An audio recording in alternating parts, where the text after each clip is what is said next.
다윗에게는 그를 정말로 미워하는 원수들이 많이 있었습니다. 그 원수들이 다윗을 미워했던 것은 다윗이 그들에게 뭔가 원한을 샀기 때문이 아니었습니다. 그야말로 그들은 공연히 다윗을 미워하고 질투했습니다. 예를 들어서 이 사울 왕의 경우에 그는 다윗이 자기의 왕위를 빼앗을 것이라고 생각하면서 그를 집요하게 죽이려고 했습니다. 물론 다윗은 이 사무엘 선지자에게 기름 부음 받은 이후에 성령에 의해서 감동되어서 이 왕의 직분에 걸맞는 위엄과 왕의 이 자질이 나타난 것이 사실입니다. 그러나 이 다윗 자신은 절대로 사울의 왕위를 탐내지 않았고 오직 그에게 충성을 다했을 뿐이었습니다. 그럼에도 불구하고 이 사울은 자기의 비뚤어진 마음 때문에 다윗을 죽이려 한 것입니다. 이 사울의 이 위협에 대해서 다윗은 그 어떤 대응도 하지 않았고 단지 그를 피해서 도망쳤습니다. 그런데도 사울은 다윗을 끝까지 추격했기 때문에 그로 인해서 다윗은 참으로 헤아리기 어려운 고통을 감당해야 했습니다. 그가 그 도망 가운데에서 느낀 외로움과 이 죽음의 공포와 그리고 육체의 괴로움은 오늘 이 본문에 고스란히 잘 드러나 있습니다. 그런데 오늘 이 본문의 말씀은 사실 다윗보다는 예수님에게 좀 더 많이 적용할 수 있는 말씀이라 할 수 있습니다. 여기에 나와 있는 이 많은 고난의 목록 중에는 실제 다윗에게 일어나지 않은 일들이 훨씬 많습니다. 그러므로 이 말씀은 다윗이 예수님에 대해서 직접적으로 기록한 예언의 말씀이라고 볼 수 있을 것입니다. 성령께서는 다윗에게 그리스도의 고난을 계시해 주심으로써 이 시편의 말씀 속에 이 그리스도에 대한 예언적인 계시가 기록되게 역사하셨습니다. 그러면 이제 본문을 보겠습니다. 자, 오늘 이 본문은 지난주에 마지막 이 본문인 11절과 그대로 이어져 있습니다. 11절은 이렇게 말하고 있습니다. 내게서 멀리 계시지 마소서 환난이 가깝고 도울 자가 없습니다. 자, 이 말씀은 겟세마네 동산에서 드리신 예수님의 기도를 떠올리게 합니다. 그때 예수님은 자신이 앞으로 받게 될 진노의 잔을 예상하고 계셨습니다. 그래서 예수님은 할 수만 있다면 그 잔을 내게서 옮겨달라고 기도하신 것입니다. 그러나 하나님은 그 기도에 응답하지 않으십니다. 왜냐하면 이 택함받은 백성을 구원할 수 있는 방법이 오직 예수님께서 그들의 모든 죄값을 담당하는 것밖에 없기 때문이었습니다.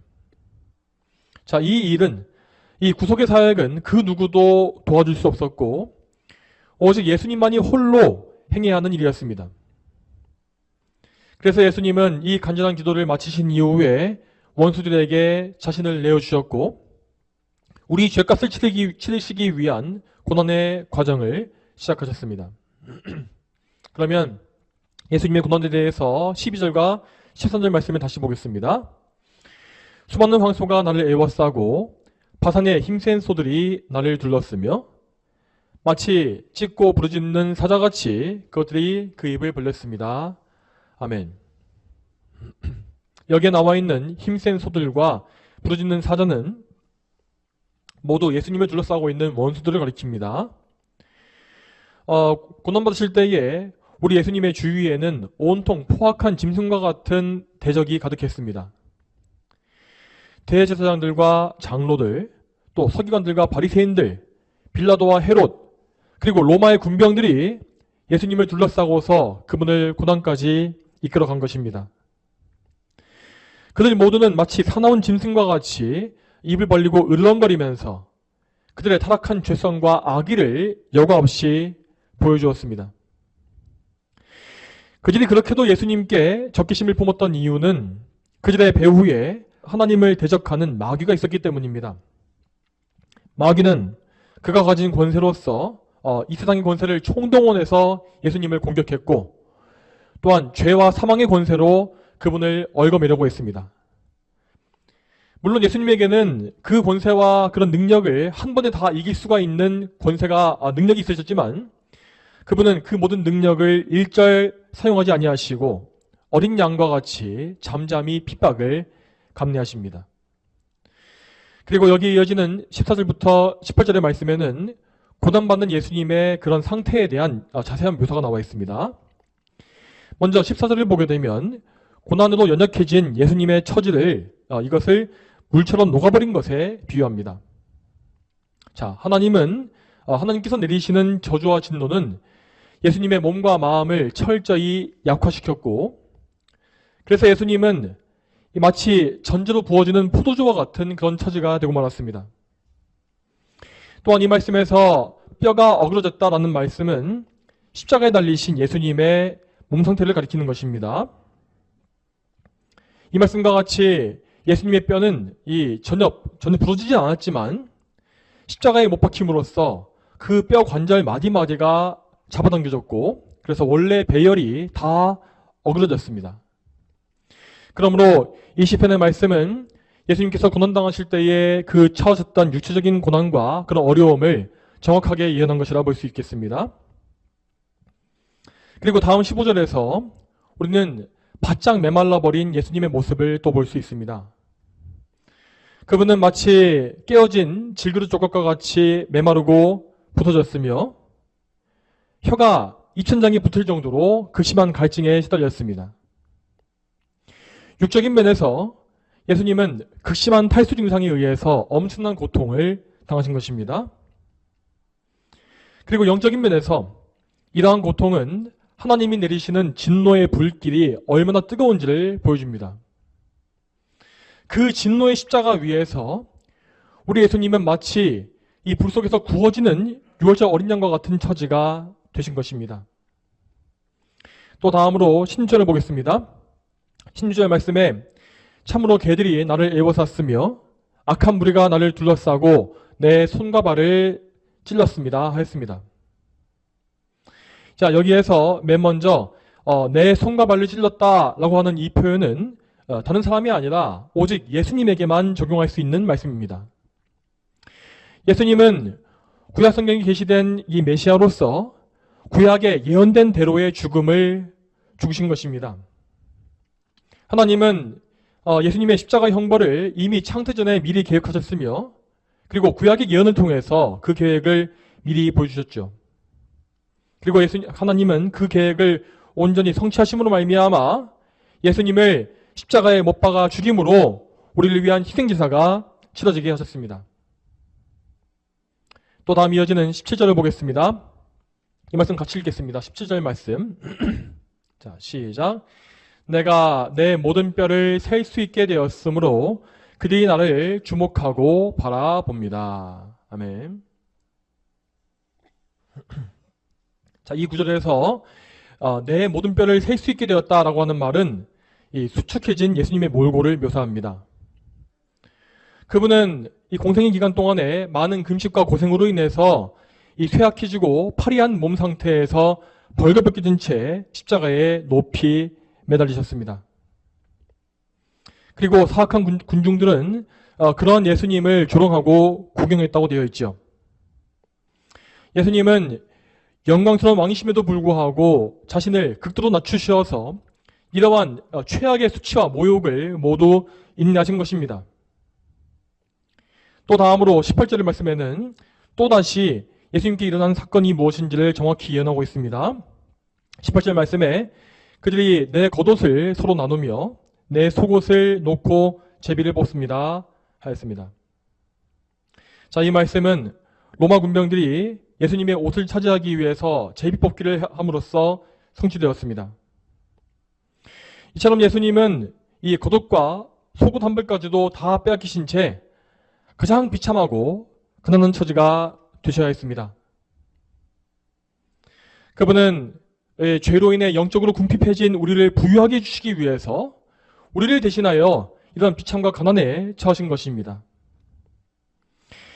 자, 여러분, 이처럼 우리 예수님은 우리 죄인의 모든 죄를 대신 지시고 가장 끔찍하고 극심한 고난을 받았습니다. 그렇지만 예수님은 이 모든 일 가운데 하나님을 원망하지 않았고 또한 자신의 처지를 비관하지도 않았습니다. 그분은 그 고통 속에서도 아버지의 뜻을 이루시는 것만 생각하셨으며 오직 사랑과 인내로서 모든 환난을 이겨내셨습니다. 그래서 마지막 19절부터 21절까지 말씀에는 예수님께서 고난 속에서 드리신 기도가 무엇인지가 나와 있습니다. 이 말씀을 같이 읽어보겠습니다. 19절에서 21절까지 말씀 읽겠습니다. 자, 시작. 주 여호와시여 나를 멀리하지 마소서. 내 힘이시여 어서 나를 도우소서.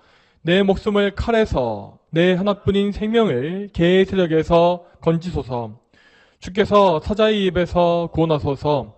주께서 나를 들소의 뿔에서 구원하셨습니다. 아멘. 자, 십자가 위에서 예수님의 인성은 하나님과 완전히 단절되었고 오직 하나님의 진노와 저주만을 받게 되었습니다. 예수님은 참으로 하나님께 버림받고 끊어지는 엄청난 고통을 몸소 당하신 것입니다. 그럼에도 예수님은 끝까지 하나님을 멀리하지 않았습니다. 특히 20절 말씀은 예수님의 마지막 말씀과 연관되어 있습니다. 예수님께서 십자가 위에서 마지막으로 하신 말씀이 무엇입니까? 그것은 이 아버지시여 내 영을 아버지의 손에 맡깁니다 였습니다. 즉 예수님은 아버지께서 자기 생명을 취하시고 또 보호해 주실 것을 온전히 신뢰하신 것입니다. 그러한 예수님의 기도는 결코 헛되지 않았습니다. 하나님은 예수님께 모든 진노를 다 쏟아부으셨지만 그 모든 죄의 대가를 다 치르신 이후에는 다시금 그분을 높여주셨습니다. 예수님은 자신의 몸과 영혼을 희생제물로 내어주심으로 말미암아 죄와 사망의 권세를 이기셨으며 그분 앞에서 모든 원수는 패배하여 큰 수치를 당하게 되었습니다. 참으로 예수님은 모든 기도와 인내의 결과로서 하나님께로부터 영광을 받으신 것입니다. 여러분, 오늘 말씀을 통해서 우리는 예수님의 고난이 무엇인지를 깊이 생각해야 합니다. 예수님께서 이토록 극심한 고난을 받으신 것은 다름 아닌 나의 죄 때문입니다. 참으로 예수님은 나의 죄를 지고 십자가에 못 박히신 것이며 나를 대신해서 내가 받아야 할 모든 진노와 심판과 형벌을 그리고 저주를 다 당하셨습니다. 내가 당해야 할 모든 징벌을 예수님께서 다 취하셨기 때문에 나는 이제 나음을 얻고 하나님과 화목을 누릴 수 있는 것이죠. 우리가 이 사실을 알고 믿는다면 우리는 반드시 굳센 믿음으로써 하나님을 기쁘시게 하는 삶을 살기 위해 모든 힘을 다해야 합니다. 여러분, 오늘 말씀에서 우리 예수님은 하나님과 끊어져 있는 가운데서도 간절한 기도를 올렸습니다. 자, 우리 역시 예수님 안에서 이러한 신뢰와 기도의 삶을 살아야 합니다. 어떤 경우에도 절망하거나 믿음을 저버리지 말고 예수님께 의지함으로써 하나님을 바라보십시오. 우리는 예수님과 연합함으로써 그 연합의 관계로 인하여서 언제나 하나님과 함께하고 있습니다. 그러므로 우리는 언제든지 기도를 통해서 하나님께 우리 마음의 소원을 다 아뢰 수가 있고 하나님의 기도 응답으로 말미암아 모든 것을 공급받고 자족하며 살 수가 있는 것입니다. 오늘도 이 들으신 말씀에 의지함으로써 합심해서 기도하겠습니다. 오늘도 기도회 가운데에서 예수님의 고난을 더 깊이 알게 달라고 기도하시고 또한 더 굳센 믿음을 가지고 하나님께 의지하게 달라고 간구하시기 바랍니다. 그리고 오늘도 20분간 졸지 마시고 이 짧은 기도 시간에 온 마음을 다 집중해서 기도하시기 바랍니다.